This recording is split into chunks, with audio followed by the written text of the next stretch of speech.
Let this be a lesson to you. Never give a lawyer an open microphone. Welcome, ladies and gentlemen, to the 7th American Revolution Lecture, jointly presented by the Museum of History and the North Carolina Society of the Cincinnati. I'm George Lennon, the 32nd president of the North Carolina Society of the Cincinnati, and it's appropriate that today, February 22nd, is Washington's birthday. All right. Our friend Ken Howard. Ken, are you here?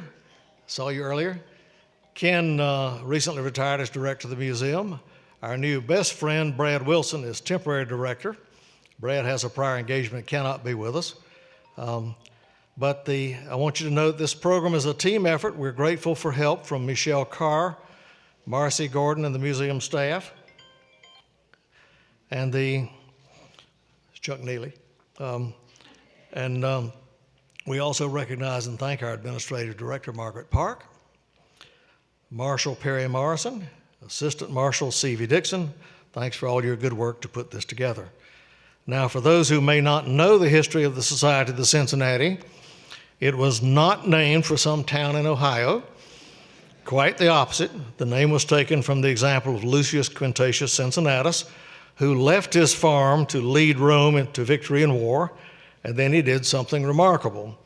He turned down the opportunity to become Emperor of Rome and instead returned to his civilian farm life.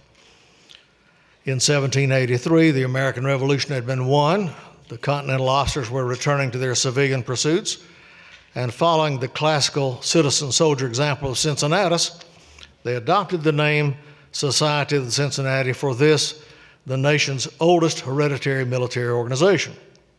Our first president was, wait for it, George Washington, before he was president of the United States. He also returned to his farm. The original institute of the society identified our mission to perpetuate the memory of that vast event, the American Revolution. So today we carry out that mission through a number of educational programs like this.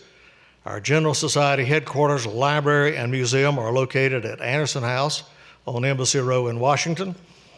North Carolina is one of 13 constituent state societies, plus one in France. So to learn more, you can visit our websites, ncsocietycincinnati.org or societyofthecincinnati.org or americanrevolutioninstitute.org. We're out there. Next month is the 199th anniversary of General Lafayette's visit to North Carolina. Today, as we count down to the 200th anniversary on March 2nd and 3rd in 2025, our speaker will provide a most interesting program on Lafayette. Now, our member George Purrington will introduce our distinguished speaker. Thank you. George?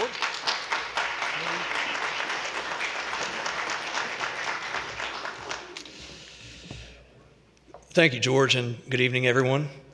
It's my privilege to have worked with a team of society members and the excellent North Carolina Museum of History staff to select the 7th speaker in our American Revolution Speaker Series, Mr. Tom Chaffin, who is the author of this wonderful book, Revolutionary Brothers, Thomas Jefferson, the Marquis de Lafayette, and the Friendship that Helped Forge Two Nations. The Wall Street Journal describes it as a gripping narrative that offers a revelatory perspective of the combined origins of two nations. I can attest that the book is immensely readable, informative, and full of memorable and enjoyable anecdotes that bring the text to life. Mr. Chaffin was born and grew up in Atlanta and spent his early career in journalism, reporting from, among other places, Savannah, New York, San Francisco, and Paris, which I'm confident was a very rough beat. Despite the pull of these exotic locales, Tom returned home to Atlanta, where he still lives.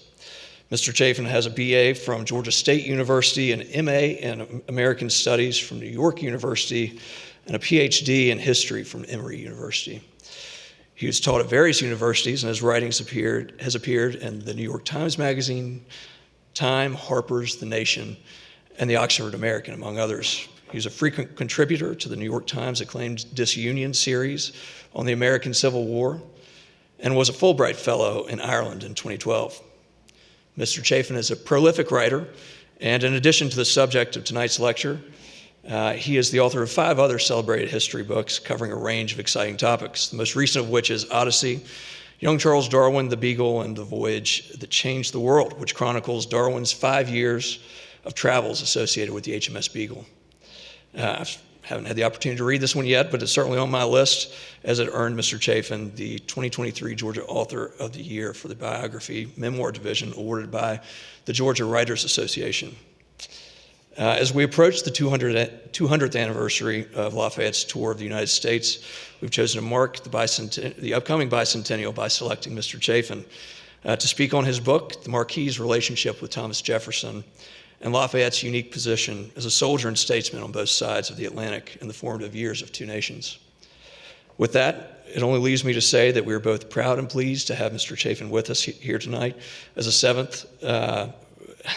as our 7th speaker in the American Revolutionary Lecture Series. Please join me in welcoming Tom Chaffin.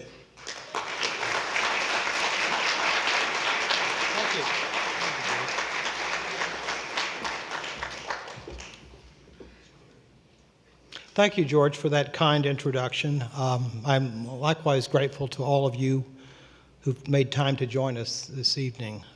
And for inviting me to speak to you, I want to thank the North Carolina Society of the Cincinnati and the North Carolina Museum of History. The 200th anniversary of the Marquis de Lafayette's 1824 to 1825 tour of this country is worth a celebration, and I'm honored to play a small role in the festivities. I guess, George, you can go ahead and put the champagne on ice. That tour, the one we now celebrate, was conducted over 13 months between 1824 and September 1825. It took Lafayette to 182 towns and to all of that day's 24 U.S. states. He undertook the tour at the invitation of the U.S. government, which covered most of his travel costs. And as many here tonight are also aware, during those travels, he was often escorted by members of the various state chapters of the Society of the Cincinnati. But that tour was actually not Lafayette's first U.S. tour. 4 decades earlier, following the Treaty of Paris of 1783, which formalized the end of the American Revolution, he soon returned from France to the United States to conduct what was essentially a victory lap. And in contrast to his later tour, he undertook that first tour on his own and funded it in large part out of his own pocket. The tour unfolded over 5 months between August and December 1784, and it brought Lafayette to 10 of the then 13 states, all except for the Carolinas and Georgia. The Articles of Confederation, America's first governing document, was in place then, and in contrast to the later U.S. Constitution ratified in 1788, the Articles of Confederation, ratified 7 years earlier in 1781, provided America with a weaker and far more decentralized national government. In fact, during his travels, Lafayette witnessed what he viewed as a disturbing fraying of the national unity that, by his lights, had reigned during the recent war. And in response to those trends, he championed during that tour what he called federalism, and thus became a unifying symbol of American nationalism.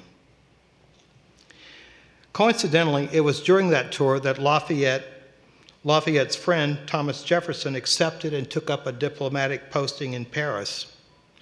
And so it's in 1784, during Lafayette's first American tour, as Jefferson was settling into Paris, that the story I want to tell you tonight commences. In fall 1784, the Marquis de Lafayette was anticipating his friend Thomas Jefferson's imminent arrival in Paris to begin his stint as a neophyte U.S. diplomat. The American Revolution behind him, Lafayette by then was again living in Paris with his family. But Lafayette also knew that he would be away touring America when Jefferson arrived in Paris. Thus, determined to make his American friend feel welcome, he wrote a letter to Jefferson. Quote, "My house, dear sir, my family, and anything that is mine are entirely at your disposal. And I beg you will come and see Madame de Lafayette as you would act by your brother's wife." Reciprocating such affections, Jefferson, 3 years later, still in France but traveling in the south of France, wrote to Lafayette. In his letter, Jefferson complained that decorum often prohibited the expression of personal truths that, quote, "may have the air of flattery." Even so, brushing convention aside, Jefferson concluded his letter with an admission, quote, "I content myself, therefore, with saying once and for all that I love you. I love your wife and children. Tell them so, and adieu. Yours affectionately, Thomas Jefferson." Over the years, Jefferson and Lafayette shared a 4-decade friendship. In many ways, their bond was unlikely. Jefferson was 14 years older than Lafayette. Moreover, while Lafayette possessed a seemingly insatiable hunger for publicity, Jefferson, while not without such vanities, also had a passion, even an obsession for privacy. Reflecting those differing attitudes, Jefferson, writing to James Madison in 1787, faulted his French friend for possessing a, quote, "canine appetite for popularity and fame." Equally important, Jefferson, through his ancestry, immediate family, education, and ambitions, was steeped in the military and military traditions. Jefferson, by contrast, by temperament, education, and professional pursuits, lacked interest or experience in military affairs. So what brought these two men together, seemingly so unlikely?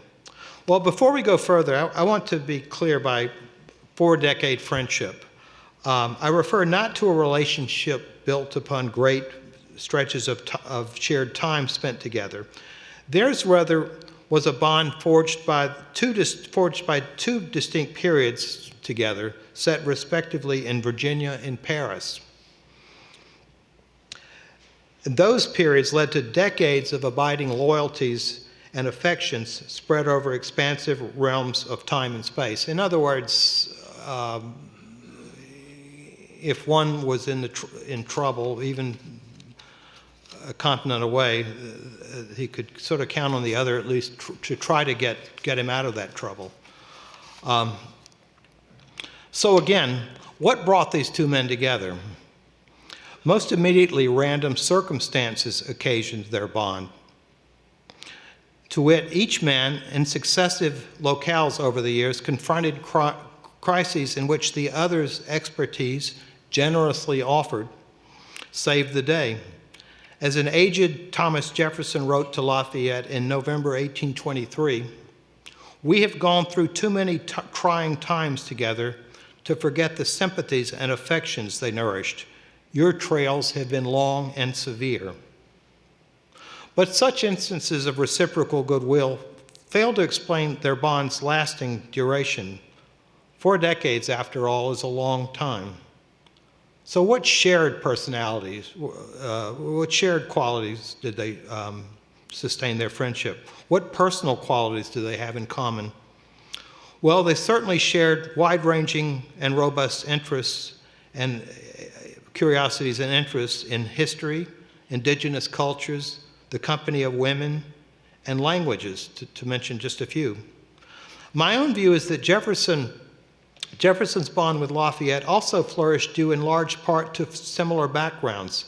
Jefferson's native soil and his estate, Monticello, lay in Virginia's Piedmont region. And similarly, Lafayette hailed from the Auvergne, a mountainous region in south-central France that even today numbers among France's less populated realms. More to the point, though Lafayette possessed far greater wealth than Jefferson would ever know, both men were affluent aristocrats of provincial origins. Equally important, due to those origins, neither were ever completely comfortable in the more urbane precincts of their nation's respective capitals. Acting separately and together, however, the two helped to shape the destinies of two great nations, the United States and the Republic of France. Jefferson, of course, drafted the Declaration of Independence. He also served as the first U.S. Secretary of State, and his achievements as the third U.S. president included the Louisiana Purchase of 1803, which doubled the land area of the United States. In recent years, of course, Jefferson's achievements have been overshadowed by confirmation of his long-rumored relations with the enslaved woman Sally Hemings, and more generally by his hypocrisies on matters concerning race and slavery. As for Lafayette, in addition to his heroism as a major general in the Continental Army during the American Revolution, he championed, indeed came to symbolize, the alliance with France that proved decisive in winning U.S. independence from Britain. But who exactly was Lafayette? America teems with places that bear his name: parks, streets, squares, towns, and counties. Indeed, just across from the White House, there's Lafayette Square. And as many in this room no doubt know, Fayetteville, North Carolina, incorporated in 1783, ranks as the first U.S. town named for Lafayette. And beyond that, in March 1825, Fayetteville became the only town bearing Lafayette's name that he visited during his 1824-25 American tour. Indeed, not until while writing Revolutionary Brothers did I appreciate his name's ubiquity in my own life. I spent my early professional years in journalism, and decades ago, as a young newspaper reporter in Savannah, I lived a few blocks from Lafayette Square. And later, when I lived in Lower Manhattan, my apartment was a few blocks from Lafayette Street. And still later in San Francisco, I had an apartment a few blocks from Lafayette Park. And just across the bay from San Francisco, in Contra Costa County, there was the town of Lafayette, California. Ironically, not to make too fine a point of this, but in the mid-'80s, when I lived in Paris for a year, in the city's very unfashionable 20th arrondissement, I lived about a mile and a half from Lafayette's grave, and to be honest, I didn't have a clue about that. So much for the all-knowing journalist. I only learned about that while I was writing this book. Anyway, think about all the places we've named for Lafayette. Now contrast the ubiquity of Lafayette's name in American life with how little many Americans know about the life of this daring-do but complex figure. And it might be fair to call Lafayette both the best and the least known of our early national heroes. At this point, it's probably fair to ask, what's going on here? That blind spot regarding Lafayette among Americans probably owes much to the fact that our hero was French, or more to the point that Lafayette was a foreigner who did not linger here after helping us win our independence. In our civic memory, he materializes in 1777, and over the next few years, his name becomes associated with American Revolution place names such as Brandywine Creek, Valley Forge, Monmouth Courthouse, and Yorktown. He stays in America until January 1782, long enough to, with General Washington, accept the surrender of General Cornwallis's forces at Yorktown in 1781. Then, like the Lone Ranger, he disappears. Yes, some vaguely know that years later, for his 1824-25 tour, Lafayette returned here. He heard some tributes and had some places named for him. Even so, perhaps most Americans have no idea of what became of Lafayette after Yorktown, or just who he was in the first place. The fact that the French failed to revere Lafayette as much as we Americans think they should, only compounds the confusion. Typifying that French indifference, a bronze statue of the hero, actually the only one in Paris, a gift from American school children who raised funds for the work, which stood for decades in the Louvre's courtyard, was removed in the 1980s to make room for architect I.M. Pei's glass pyramid. Well, in Revolutionary Brothers, I try to resolve some of the confusion surrounding those and many other matters, as well as to chronicle the arc of a remarkable friendship and collaboration. Lafayette was born in 1757. In 1774, at the age of 16, his already considerable riches grew still more. In an arranged marriage, he wed 14-year-old Marie Adrienne Francois de Noailles, daughter of a wealthy, well-connected Parisian nobleman. By August 1775, infatuated with the rebellion in America, he was scheming to find his way into that distant war. During those years, France's Bourbon rulers, fresh from a defeat in France's recent war with Britain, the 7 Years' War, were in no hurry to antagonize America's colonial overseers. French officials thus blocked several efforts by Lafayette to leave France with men and material for the American rebels. Even so, his persistence eventually paid off. Slipping out of a port on Spain's Atlantic coast, Spain's northern Atlantic coast, aboard his own ship, La Victoire, he arrived in the United States in June 1777 at age 19.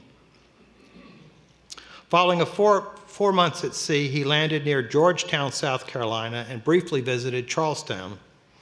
From there, traveling overland, he and his coterie by late July had found their way to Philadelphia. There he introduced himself to General Washington and reported for duty to the Continental Congress and its Continental Army. Not until 4 years later, in 1781, late in the American Revolution, did Lafayette finally meet Jefferson.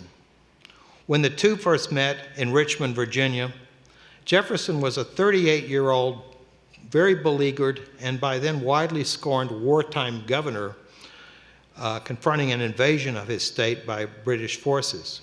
I should add that Jefferson's governorship of Virginia during those years was probably the nadir of his entire public career.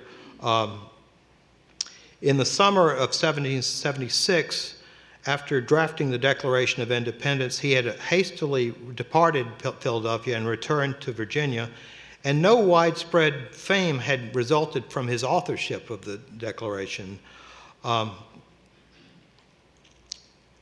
His authorship of that founding document was not widely known until the 1790s.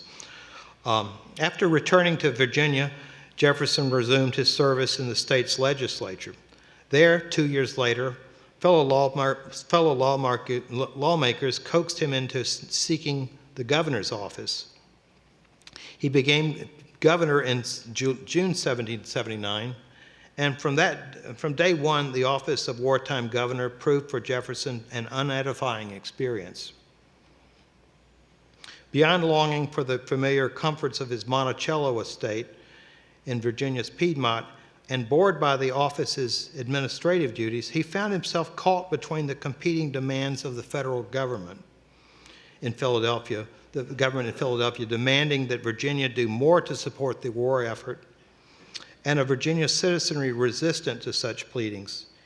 In its early years, after all, the war barely reached Virginia.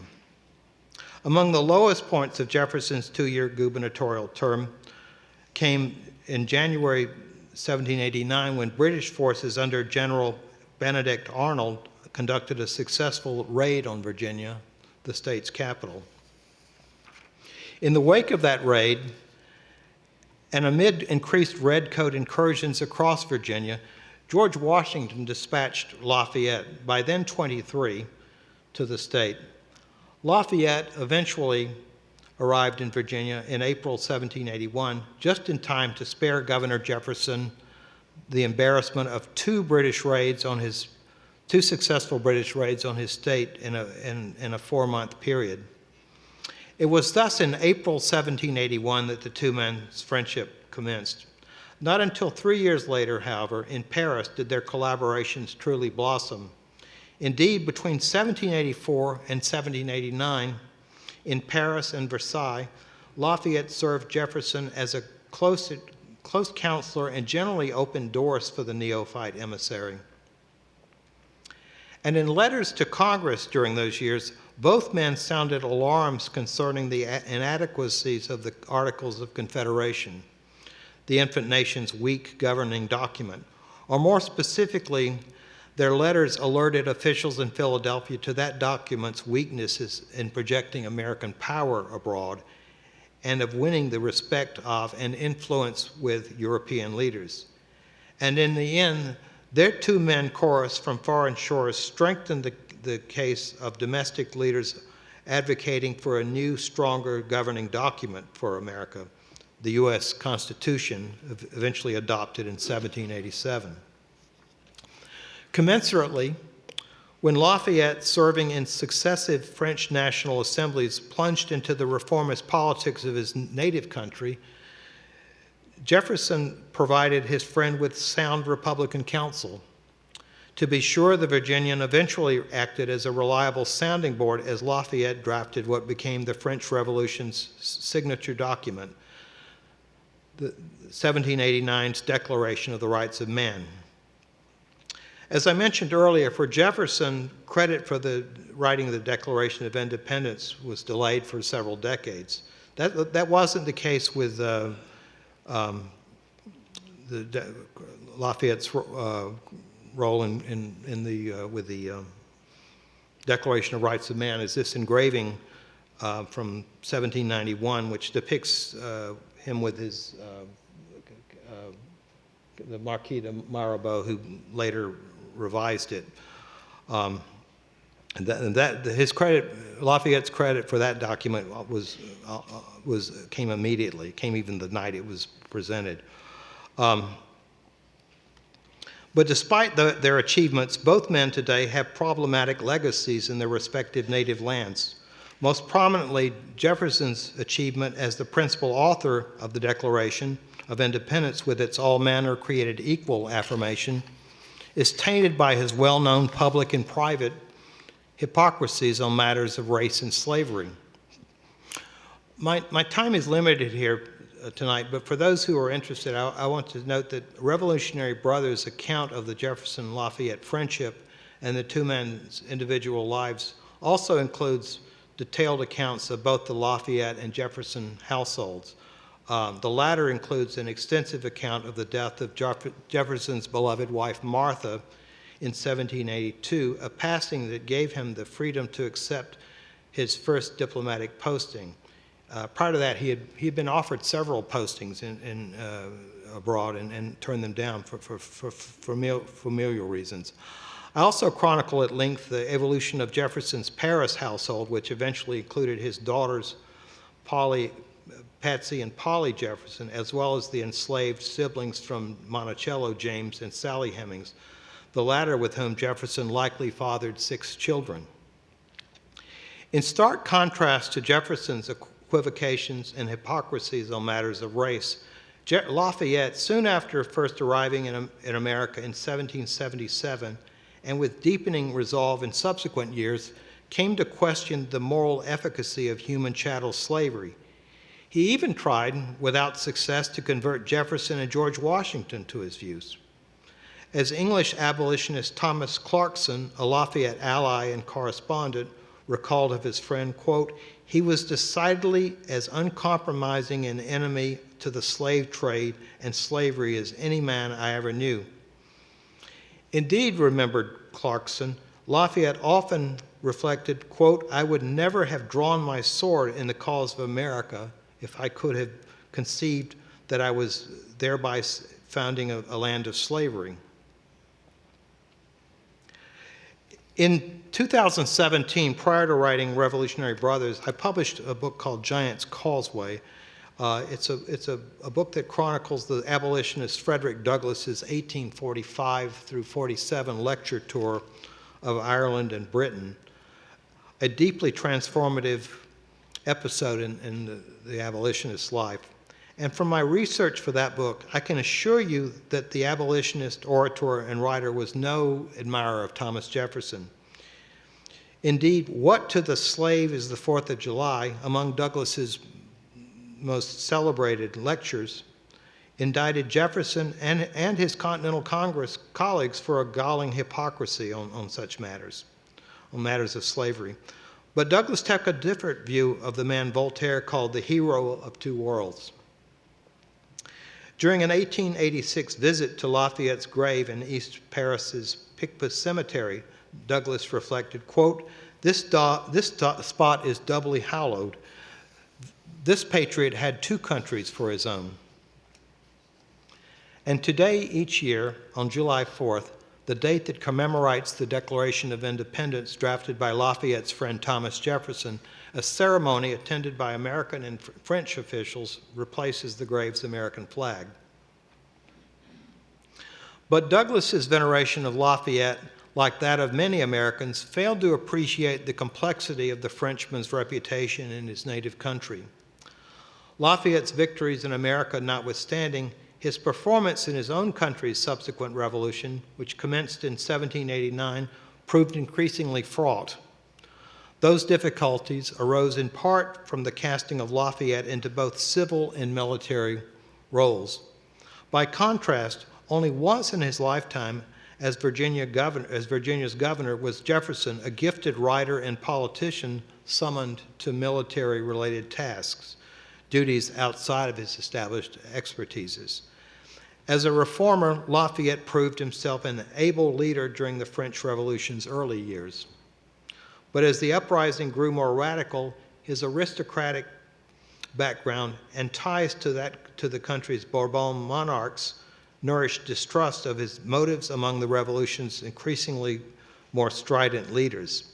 Indeed, by 1792, captured abroad while leading a French army in Austria-ruled Holland, today's Belgium, Lafayette found himself a man without a country, scorned by the leaders of France's revolution and feared by Europe's still reigning absolutist monarchs. He languished for 5 years in a series of Austrian and Prussian prisons. Decades later, the French writer and politician Chateaubriand described Lafayette as a flawed figure whose well-earned American successes had elevated him into leadership roles in his native land, for which a lack of political adroitness left him woefully ill-equipped. Wrote Chateaubriand, open quote here, "In the New World, Monsieur de Lafayette contributed to the creation of a new society. In the Old World, to the destruction of an old one. Freedom invokes him in Washington, anarchy in Paris." Monsieur de Lafayette had only one idea, and happily for him, it was that of the century. The fixity of that idea created his empire. It served to blinker him. It prevented him from looking to left or right or left. He marched with a firm,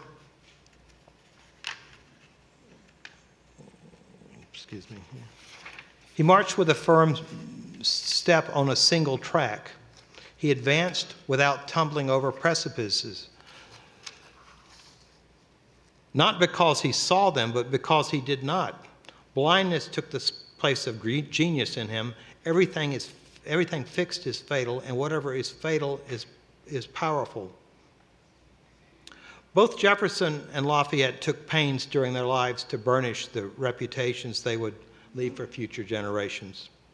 But those efforts could not fully insulate their reputations from what the historian E.P. Thompson called the quote, enormous condescension of posterity. Even so, the two men's individual shortcomings aside, the transatlantic alliance they promoted has endured, and despite past and current challenges, survives today. During Lafayette's final tour, a frail Thomas Jefferson in 1824, at a formal dinner honoring his friend, recalled their Paris collaborations. When I was stationed in his country for the purpose of cementing its friendship with ours and of advocating our mutual interests, this friend of both was my most powerful auxiliary and advocate. He made our cause his own, as in truth it was that of his native country also. His influence and connections there were great. All doors of all departments were open to him at all times. In truth, I only held the nail. He drove it. The tribute would be Thomas Jefferson's last public speech. Thank you.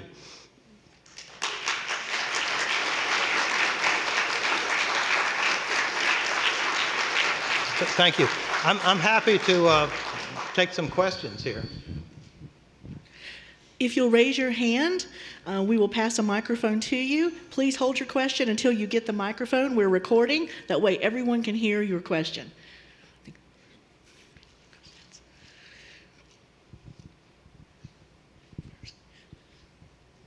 When did Lafayette visit Fayetteville, and who did he stay with when he was there?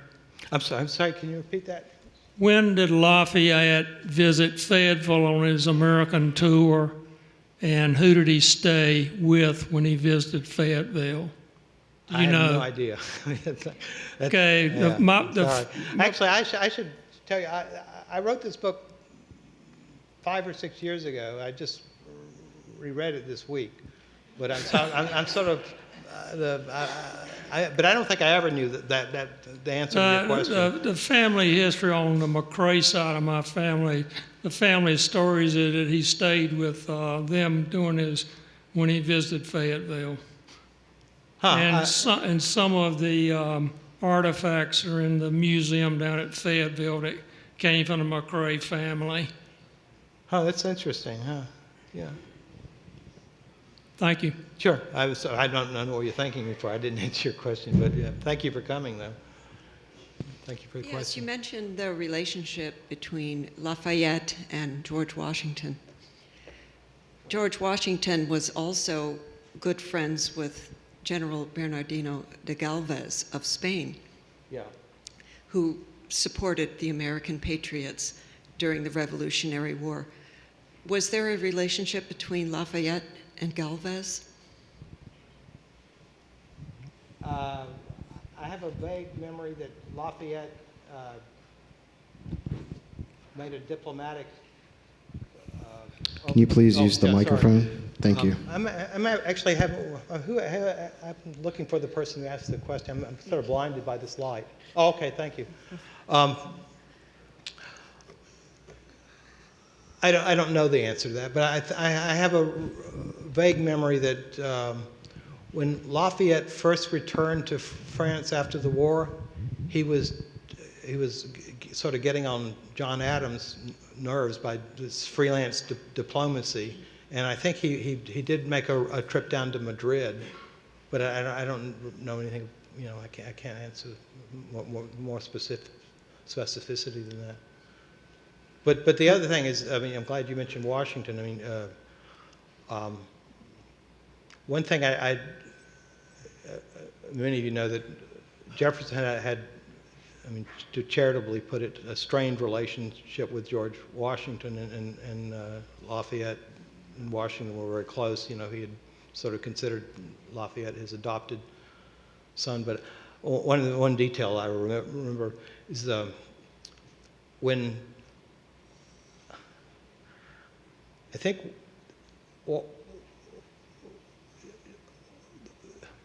the Continental Congress had asked Jefferson to be a member of the U.S. delegation negotiating the peace treaty with England, and Jefferson couldn't do it because of family obligations. And I saw something where Washington had said good. Yeah. Yes, sir. How much of Lafayette's wealth survived after his 5 years in prison? Was he still a fabulously wealthy man? Well, his wife, I mean, initially no, but his wife was able to, regain title to their estate at Lagrange, east of, or west of Paris, yeah. It's like 20 miles west of there. It was like a family estate, but no, they were reduced in circumstances. Actually, it was Napoleon who sprang Lafayette from prison. Yes. How did Lafayette, a nobleman, a wealthy nobleman, Yeah. how did he escape the guillotine in the French Revolution? Oh, by skedaddling it out of. He had gotten a summons from Robespierre to come back to Paris, and he knew a death sentence when he saw it. And he was commanding some French troops abroad, and so he was. I mean, like I said, he knew a death sentence, and his impulse was he and some other officers. They were trying to get to. I can't remember the. Excuse me. A port in Belgium to just to go to London. From there, they were planning to sail to the U.S., but then he was arrested by Austrian troops. Hence the 5 years in the slammer. How did the so-called quasi-war with France and the United States in the early 19th century affect the relationship? Did Lafayette have a role during that time? I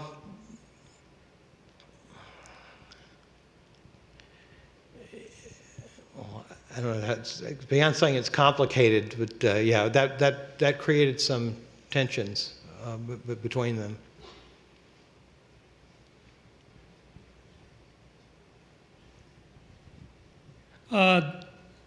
Did Jefferson help Lafayette get released from prison? He tried to. Actually, there were a number of people, and Jefferson. I mean, Jefferson, Washington, and even Hamilton's in-laws tried to get him out, but were unsuccessful.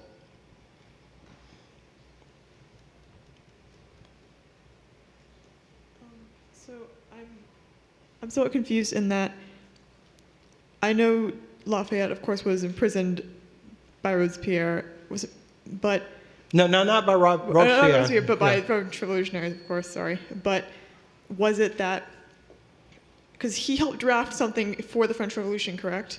Yeah, the Declaration of Rights of Man. So if he helped them, was he in prison simply because they were concerned because he was rich, he was going to turn on them, or was it that he had differing views slightly? Well, he was.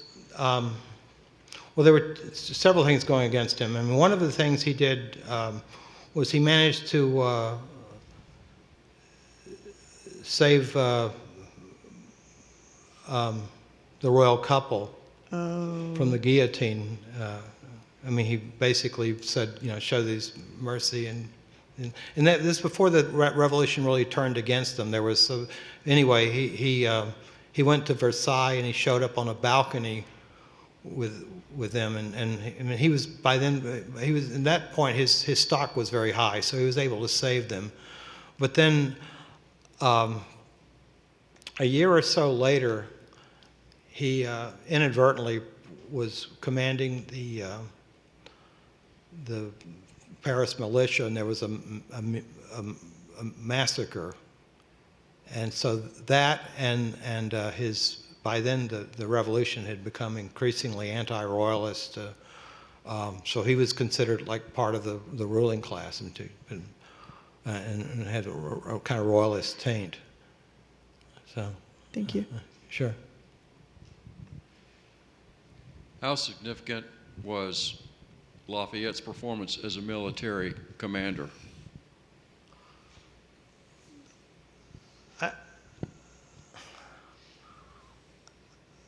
You mean in which theater, the American or French? How significant was he as a military commander during the Revolution? How much help was he? Which revolution is what I'm asking? I'm sorry, American. Oh, yeah.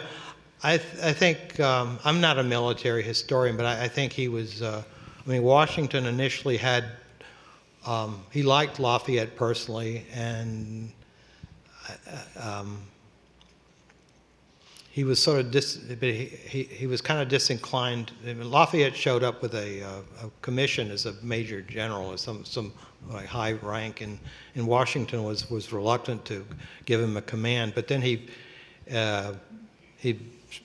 showed himself to be a competent commander, and put him in. But I think his main value, I mean, he performed adequately, to answer your question, but I think the main value was that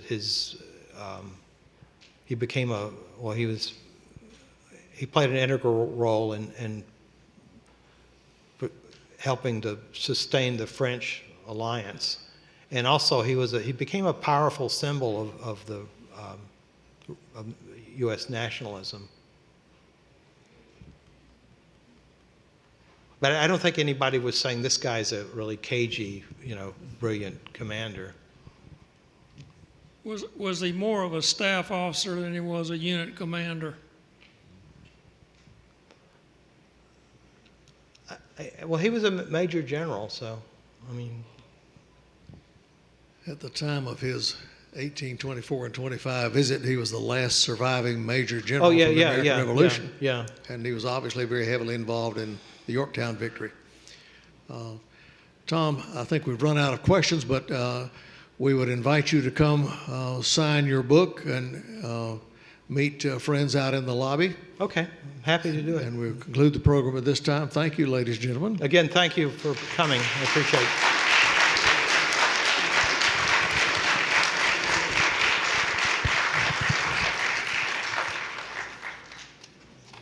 Okay.